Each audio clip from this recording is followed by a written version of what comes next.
Canto 1, Chapter 7, and verse 55 through 58. This is the end of the 7th chapter, the son of Drona punished. So there's a few verses that I've been assigned. So we'll go through the verses. We'll do the first one responsively. I'll read the purport, then we'll just go through the other ones. We can say the Sanskrit together. Om Namo Bhagavate Vasudevaya. Om Namo Bhagavate Vasudevaya. Om Namo Bhagavate Vasudevaya.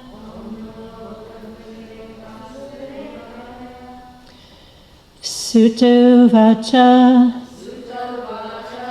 Arjuna Sahasajnaya Harir Hardam Matasina Manam Jahara Murdanyam Jwijasya Sahamurdajam Sutta Vacha Arjuna Sahasajnaya Harir Hardam Matasina Manam Jahara Murdanyam Dvijasya Sahamurdajam.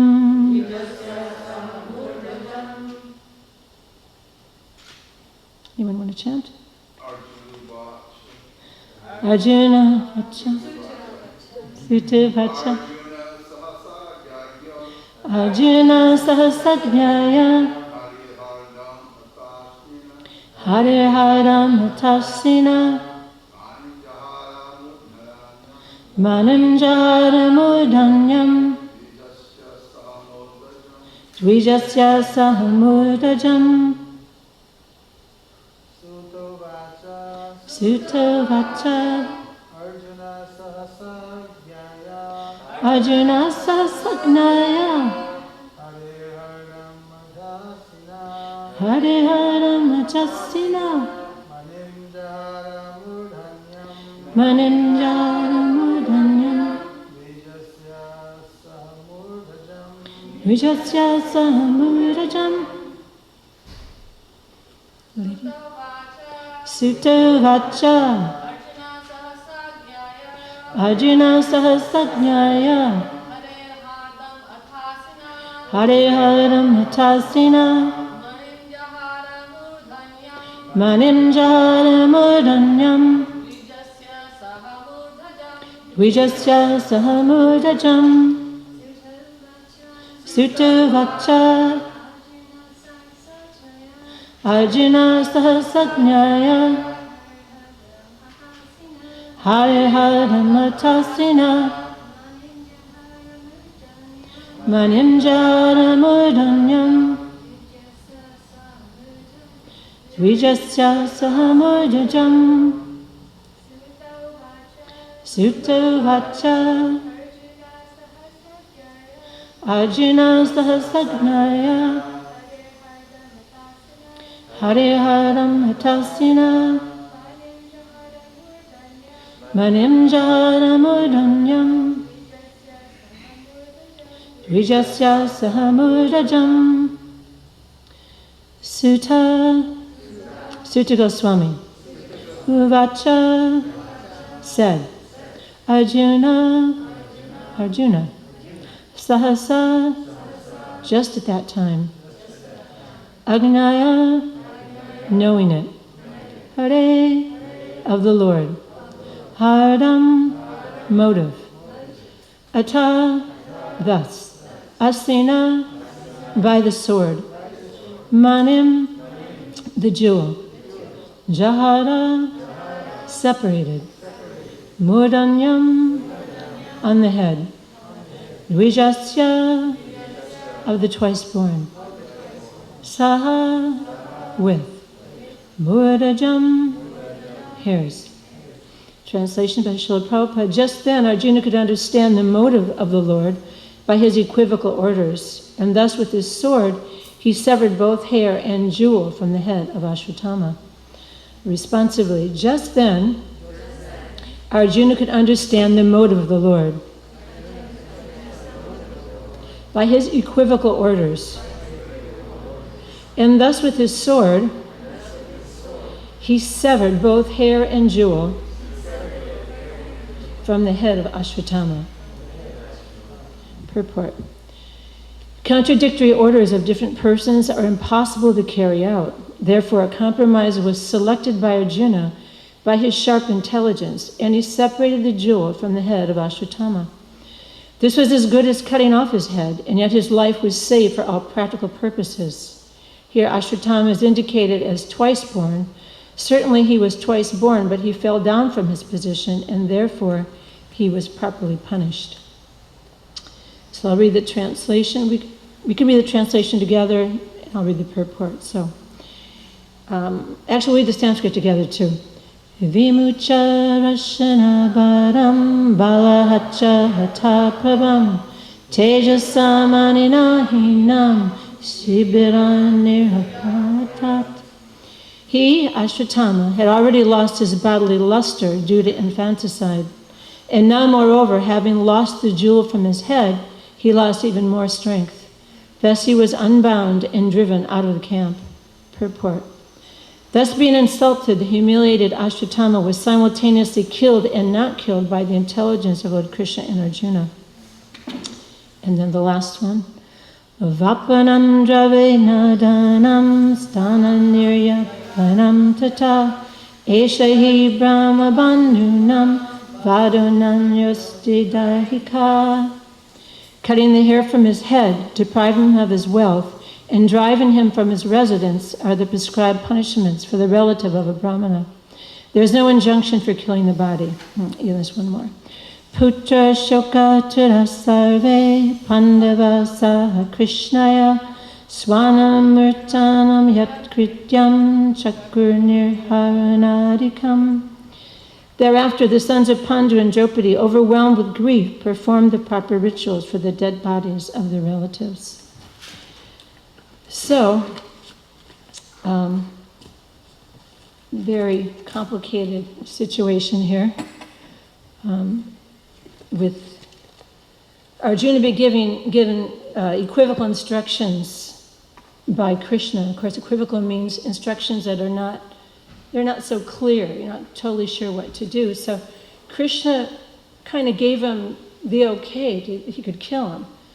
But then he wasn't quite sure because he was so thoughtful, Arjuna. This was a big deal, killing somebody. So, and that's what thoughtful people do. They really think before they act. So Arjuna decided to consult Draupadi because she was such a big part of it. Her sons were killed. And I was just at one lecture, one devotee was saying how he met once he's a businessman. He met with another businessman, and they were trying to come to an agreement. He was going to invest a lot of money. So he was like, yeah, sounds good. I like the idea of it. Yes, I'm pretty sure I want to do it. He goes, just give me 10 minutes. So the devotee said, well, why do you need 10 minutes?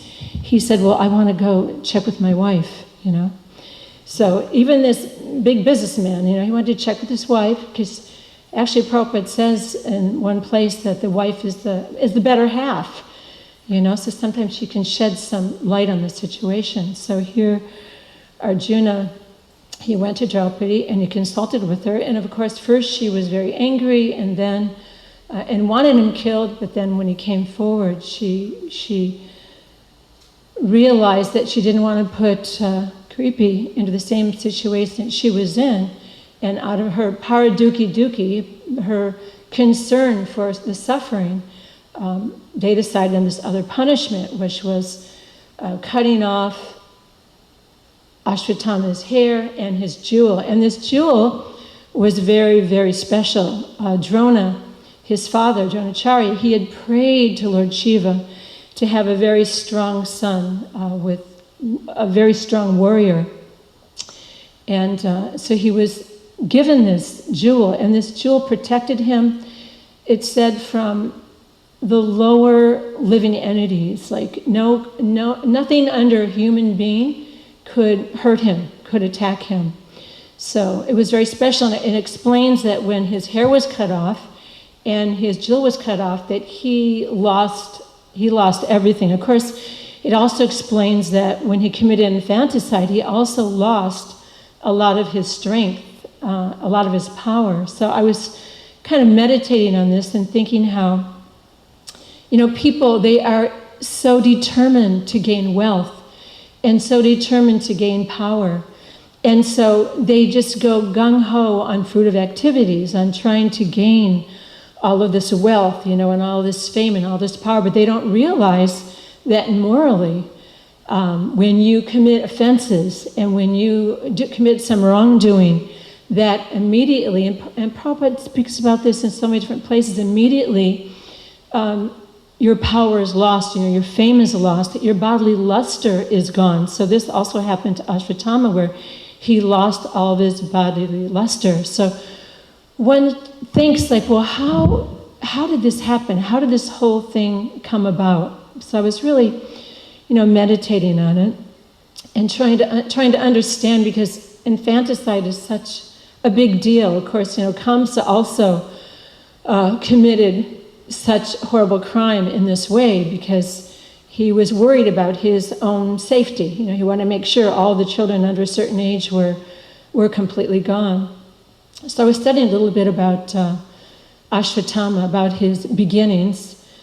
When he was very young, Dronacharya actually was a Brahmana, but one day Ashwatthama, he went to play with the Pandavas, and they were drinking milk, and they were talking about how great it was. Wow, this is so incredible, this milk is like so delicious, just like really relishing it. And Ashwatthama, he had never tasted milk.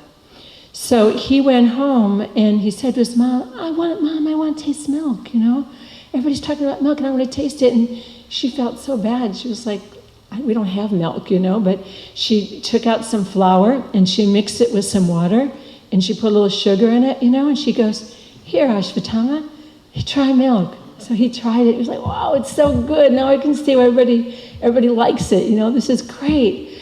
But when she told her husband, she told Dronacharya, when he came back, she told him, what had happened. Dronacharya, he was devastated. He felt terrible, that he was unable to provide his family with the very, very little, the very least of things that they needed.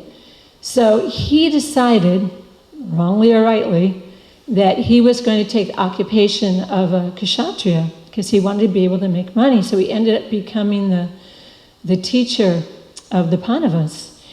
And it was a very important position of teaching them all the martial arts. But what happened is that even though Ashwatthama, he was a very great warrior, and this is really emphasized again and again through the battle, but Arjuna was still the favorite student, and Ashwatthama became envious that his affection had been usurped by the Pandavas. He felt that he was no longer first with his father, that, Arjuna was really the first one. So that's kind of where some of the envy for him started. And I guess we always have to examine ourselves when we're feeling these kind of feelings, this kind of envious feelings, like where is it coming from? And I was reading in a story about Ramaharshan, and Prabhupada was saying that, when Balaram walked into the assembly and Ramaharshan didn't stand up, that Balaram was trying to understand why he didn't. And he understood that he just was puffed up. He was just in a lower status of life. He actually was because of his marriage, but he had, because of studying the Vedas, because of all his academic knowledge, he was promoted to this very important position. But Prabhupada says, one who is puffed up by his material acquisitions cannot acquire the gentle behavior befitting a Brahmana. The learning of such a person is as good as a valuable jewel decorating the head of a serpent. So you got this valuable jewel on the head of a serpent. But Prabhupada said, despite the jewel in the hood, a serpent is still a serpent and is fearful as an ordinary serpent. So if a person does not become meek and humble, all of his studies of the Vedas, the Puranas, and his vast knowledge of Shastras is simply the outward dress, like the costume of a theatrical actor on a stage. So this also really impressed me, just thinking of what it really means to be a Brahmana. It really means not to take offense, and to always know that Krishna is giving you exactly what you need.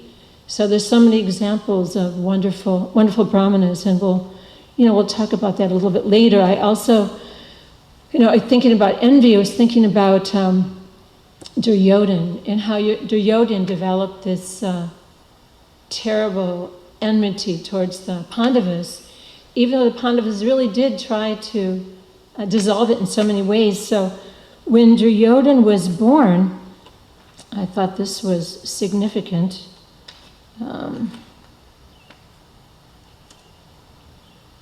It said that what happened is that Kunti gave birth to Yudhisthira, and Gandhari heard about it, that she had given birth to this very effulgent boy, and she had been given the gift of having 100 sons, but she was already 2 years pregnant.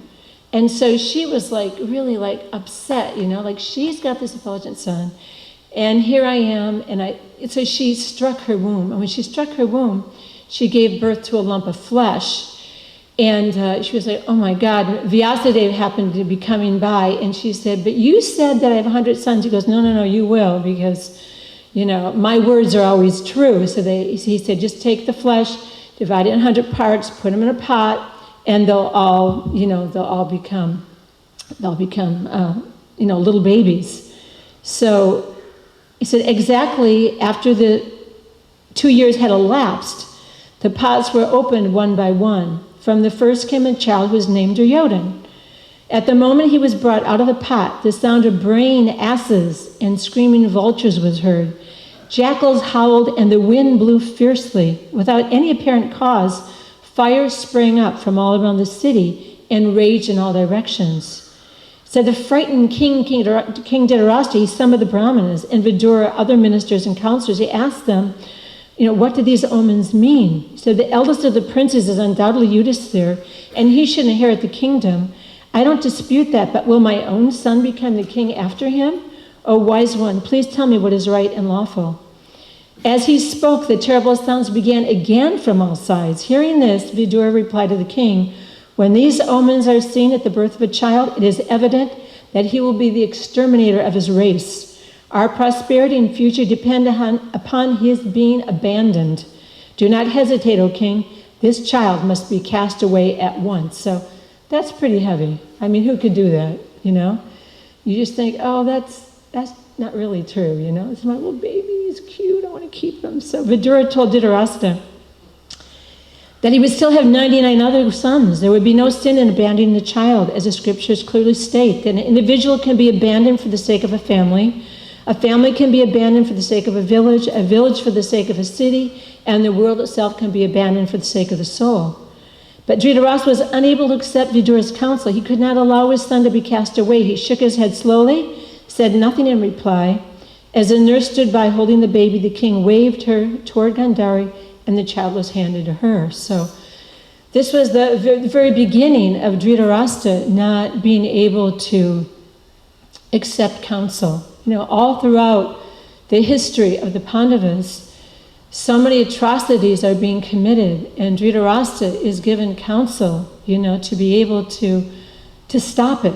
He is able to stop it, but he just won't do it out of affection for his child. So this is a big offense to the Pandavas. And of course, what happened with Draupadi also, something similar, where she's taken away unfairly because of the dice game and because of all the cheating that's going on, and Yudhisthira is in a position where apparently if you're challenged to a dice game, you can't refuse to play. He had to play, but he wasn't good at it. He knew he wasn't good at it. Shikuni was a cheater, and so here he's forced to play, and ultimately he loses Draupadi.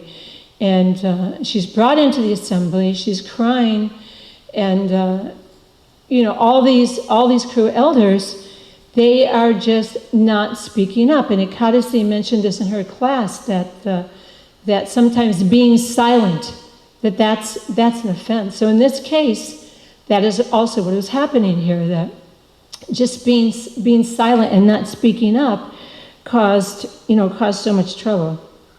So right here it says the tears fell. Duryodhana smiled slightly. Let Draupadi come here and ask her questions directly to Yudhisthira. We shall all hear his reply. Tears fell from his eyes as he approached Draupadi's room for the second time. He stood before the queen, unable to speak. She asked him what Yudhisthira had said in reply. With difficulty, the servant said, "O princess, the assembly is summoning you. It seems the destruction of the Kurus is close at hand. When the weak-brained Duryodhana wishes to take you before the assembly, he will surely no longer be able to protect his property." So again, this idea of some offense that you're making can cause you to lose all of your wealth, and all of your auspicious activities can just be wiped out. And this is something we can all think about. We all hear about how an offense to devotee, is one of the, it's the elephant offense, that you don't want to make that kind of offense. So many lessons are going on in this chapter, the son of Drona punished. So anyway, Ashwatthama and Duryodhana's envy, they just increase.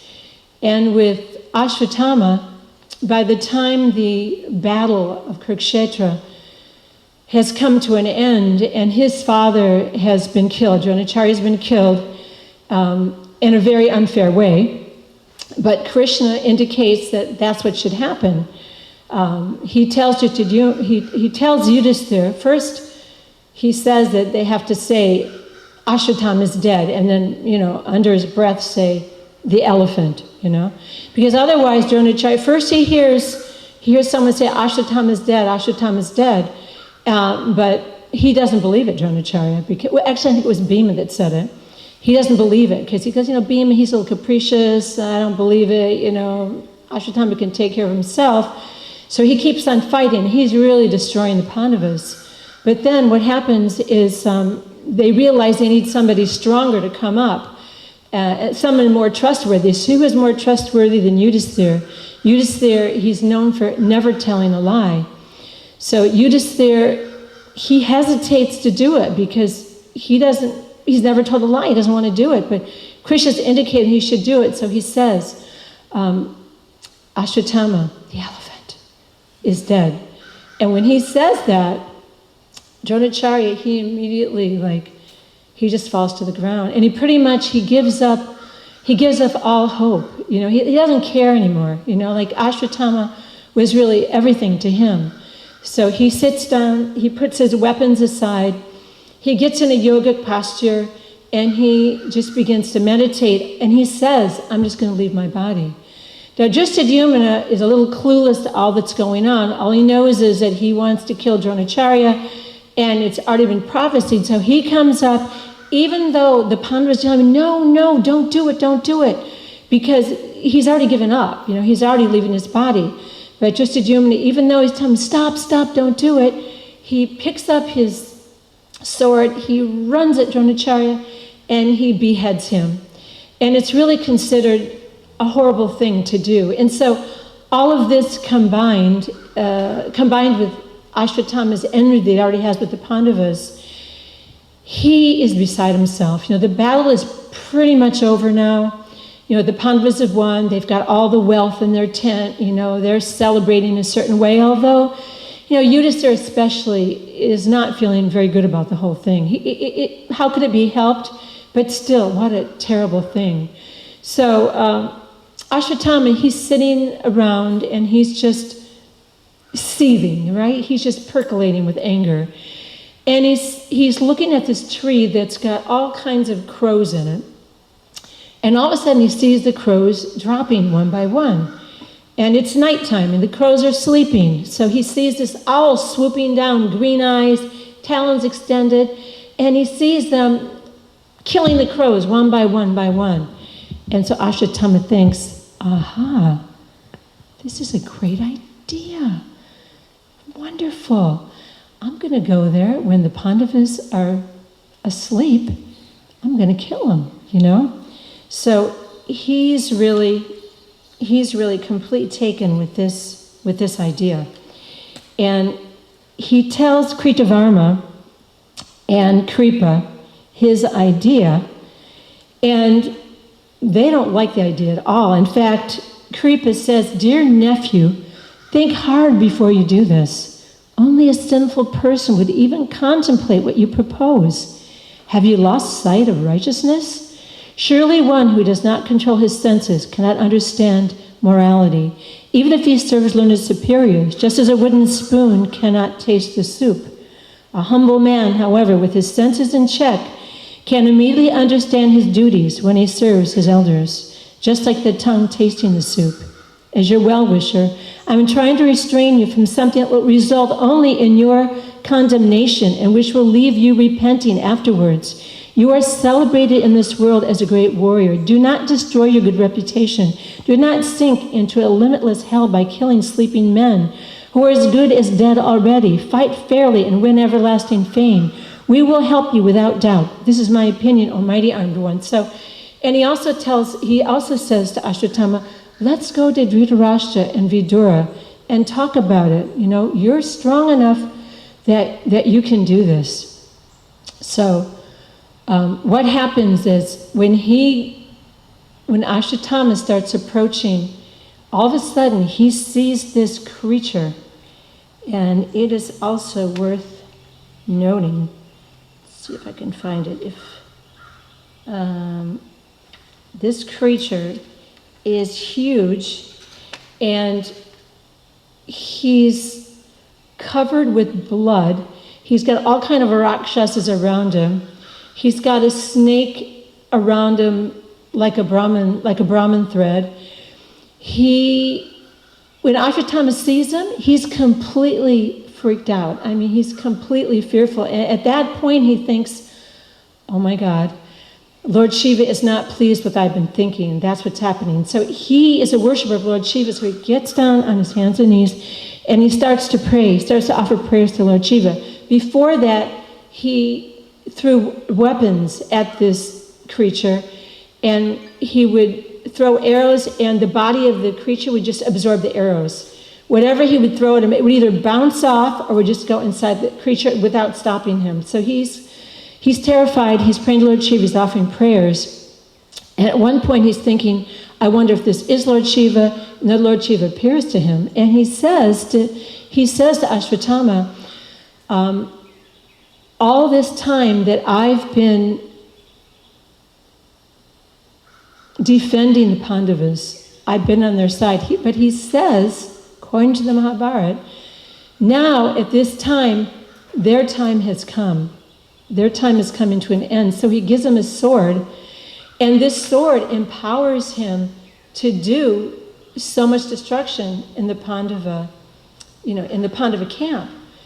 So now when he goes to see Kripa and Kritavarma, and he says, I'm empowered, and they can see that he's empowered. He goes, I'm going in there with you or without you. So they're a little, they're not sure what they should do, but okay. And the thing is, when they had gone to see Duryodhan, he was dying, because he was struck by Bhima. So he's really leaving. And this is also so upsetting to Ashwatthama and the warriors that are left on the Kaurava race, like the 3 warriors. And Ashwatthama says, I'm going to go and I'm going to kill them. And, please give me permission to be the general. So Duryodhan says, okay. He says, bring me some water from the lake. He touches the water and he installs Ashwatthama as the chief warrior. So he feels completely empowered. he tells Kripa and Kritavarma to go to wait on the outside so that anybody who escaped, he could kill them too. So he's looking around, he goes in, and he sees the 5 bodies sleeping there, and he takes his sword and wham, wham, wham, wham, wham, he beheads them. And he goes around, he finds Drishtadyumna, and who killed his father, and he won't even give him the benefit. He's sleeping, he just kicks him, basically kicks him to death, So he takes care of everybody that he has an issue with.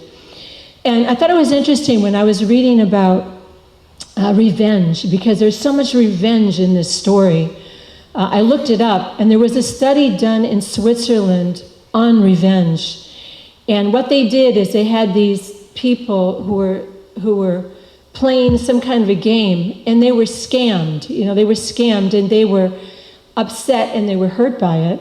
So they said, okay, now we're going to give you some time to think about how you want to plot your revenge.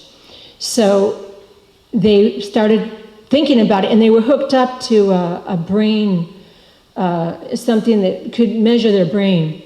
And it said that when they looked at their brain waves as they were seeking revenge, it was a lot of activity, and they called it the caudate nucleus, the part of the brain that feels pleasure. So they were feeling so much pleasure, thinking of getting the revenge. But they said the amazing thing was that later on, when they measured it, it wasn't there. And they said, actually, what happens is that with the revenge is that you may feel some immediate pleasure from getting revenge, but the long term is you become more attached to that deed. Like Francis Bacon, some important famous philosopher in England, said that when one studieth revenge, he makes his wounds greener. They don't heal. Your wounds don't heal. So again, this idea of what to do when you're feeling these feelings of enmity. What do we do when we feel them? Any feedback? Can anybody say? Because it's not like we never feel those feelings towards someone who's maybe said something unkind or has done something unkind, to ourselves or maybe to one of our loved ones. What can we do? Any feedback from anybody? Pardon? Tolerate, right. That's what a Brahmana does. A Brahmana tolerates, which can be a very, very difficult thing to do. And how are we allowed to tolerate that? How can we tolerate knowing what? I always think of a saying that I heard, maybe it was from Pushkar Prabhu, and it says, if you go after the skunk, you end up smelling too. So the idea being that the punishment is going to be given. We don't have to worry about giving punishment to people because Krishna will give that. If we're offended, if a devotee is offended, unfortunately that person who's doing the offenses, they're going to have to suffer for that. Not that we even want them to suffer for that. There's even cases like with Ambarish Maharaj where he forgave, but still Krishna said that, Durvasa had to go and ask him personally for forgiveness. So we can tolerate these kinds of things knowing that, first of all, Krishna gives us what we need. Second of all, if any punishment needs to be done, that Krishna is also going to do that. So unfortunately, Ashwatthama, he doesn't even realize that he had killed the sons of the Pandavas. He actually thought he'd killed the Pandavas. And when he realizes it, he may have experienced a bit of remorse, not so much, but he wants to go and he wants to make Duryodhana happy. So he decides he's gonna put the heads on a plate. How nice. What a nice visual. Put the heads on a plate, and he's gonna bring them to Duryodhana, and that is gonna make Duryodhana happy. So he goes and he goes, hey, look, Duryodhana, we did this, we killed Dronacharya, we killed, and we killed Drishtadyumna who killed my father Dronacharya, we killed this one, we killed that one, and look, the Pandavas. And Duryodhana is like, wow, you really have, but bring it here. He couldn't believe that he killed the Pandavas, and he knew that if he touched the heads, that he could know. So bring it here. So when he touched the heads, immediately they collapsed. And he knew it wasn't upon his heads because they're such strong warriors, their heads wouldn't collapse like that. And so he was like, oh no, you killed the Pandava's sons. He was like, they were our only hope. I was just hoping that there was somebody that could carry on our line. Now there's nobody. You what have you done? So he just falls down to the ground and he dies. So here Ashwatthama, who's left, they say the road to hell is paved with good intentions. And that's why this idea of counsel is so important before we're going to do something. So important, In this case, such a heinous crime, like you really need to seek some counsel. So this is after all this has happened. And Dhristadyumna, he is lamenting, Dhritarashtra, he's lamenting like anything.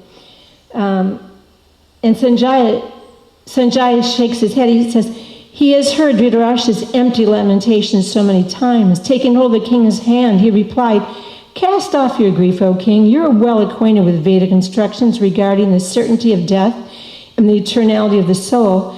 Everything happens as it should. All men receive the proper results of their own acts. For your fault, your sons have been destroyed. Only out of covetousness did you follow your son, who was ever guided by wicked men.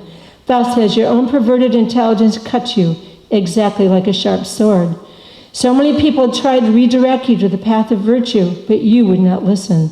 Although learned and intelligent, you were not qualified to be emperor of the earth, for you lacked discrimination. They say discrimination is a greater part of valor. So this idea sometimes too, where we may not know, what to do. We may be bewildered in a certain situation. So, what do we do? The qualities, this verse in Bhagavad Gita, samodamastapashocham shantir arjavam evacha yanam vignanam astikyam brahma karma svabhavajam. The qualities of a Brahmana: peacefulness, self-control, austerity, purity, tolerance, honesty, knowledge, wisdom, and religiousness. These are the qualities by which the Brahmanas work.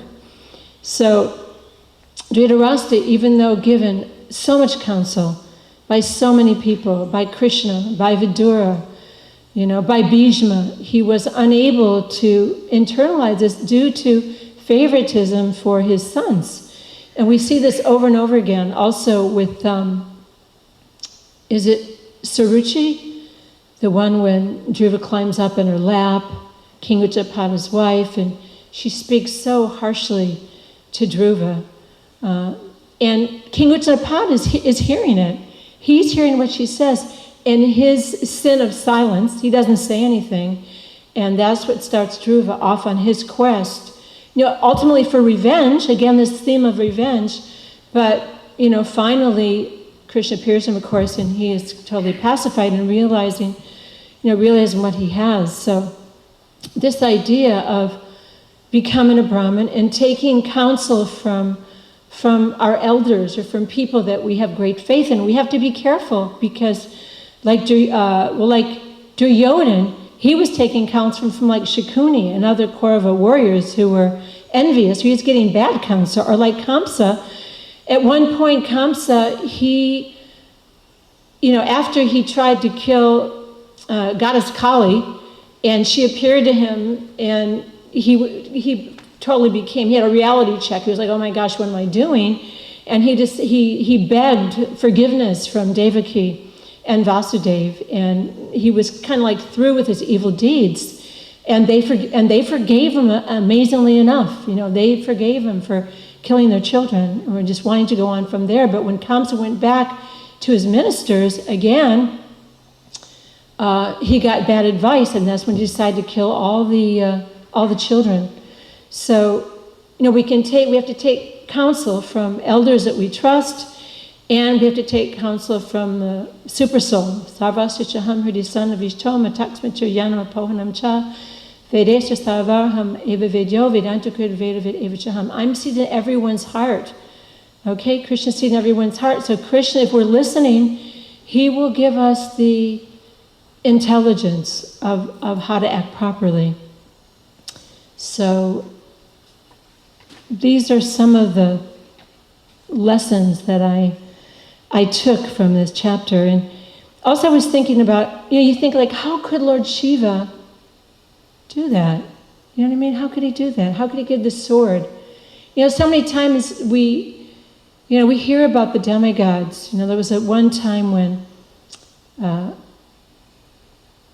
somebody was asking Lord Shiva for the boon that whoever head he would touch, it would explode. Who was that? Vrikasura. And so Lord Shiva gives him the boon, and immediately he's after Lord Shiva to kill him.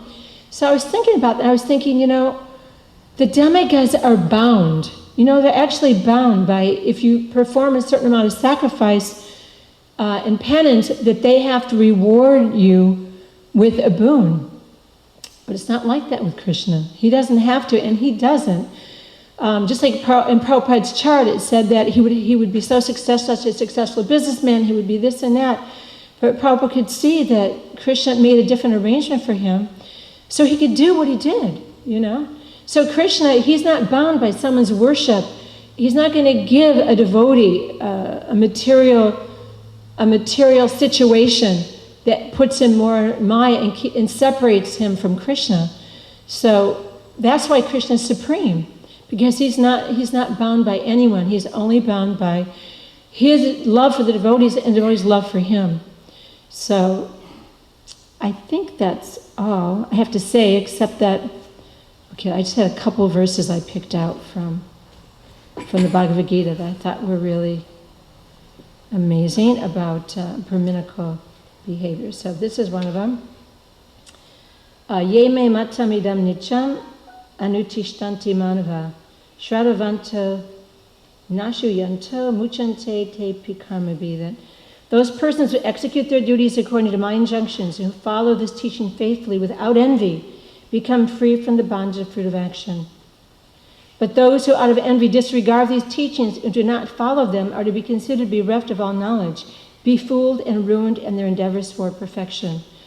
So it even says in a verse that it's only the non-envious who can really hear and understand the Bhagavatam. If you're envious, you can't hear it, you can't understand it. You're not allowed to participate in the Bhagavatam.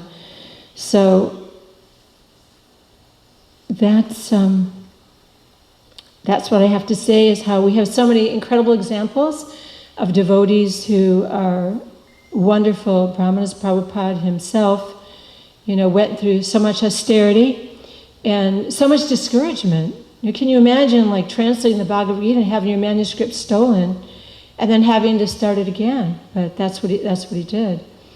And so many people, Maharaj Ambarish and Maharaj Yudhisthira and Maharaj Shibi, so many examples. That's why we read these stories in the Bhagavatam of wonderful brahmanas and even people that we know that are incredibly tolerant.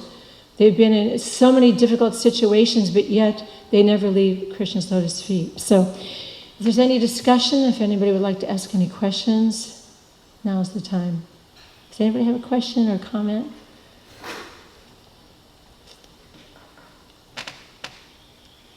Okay, Madhumati.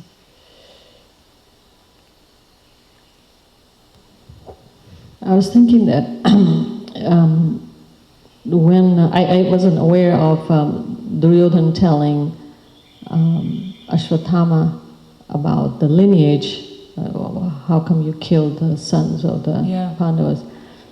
But it's interesting that the point that you're making about revenge, that he had such his heart was so polluted with envy and revenge that he didn't even care for what his master told him, because even after that, he tried to kill the Pandavas.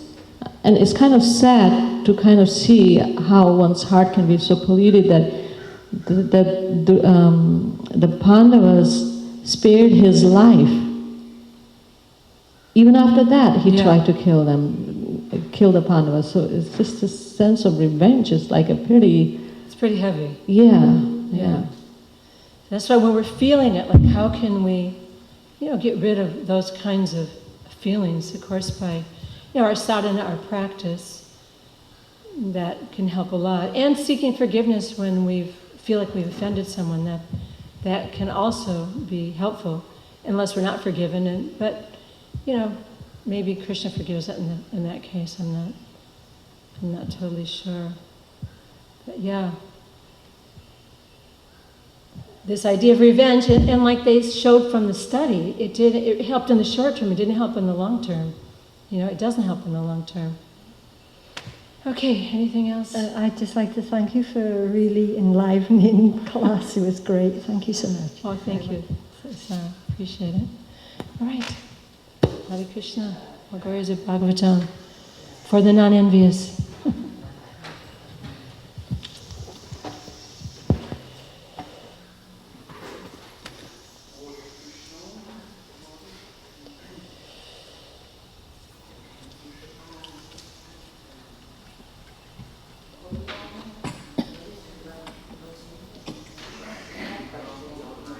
I had questions online? Yeah. I didn't know that. Sure.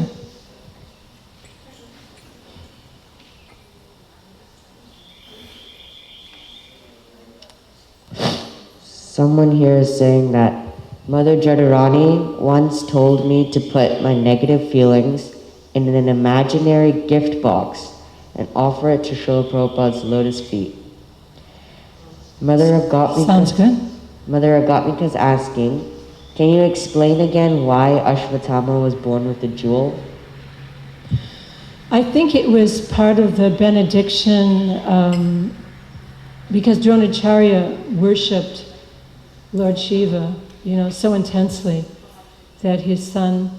And I'm actually a little unclear whether... Well, it said that the jewel was wrapped around his hair, but I'm pretty sure that that's how the jewel came about, that it was awarded from Lord Shiva because of his father.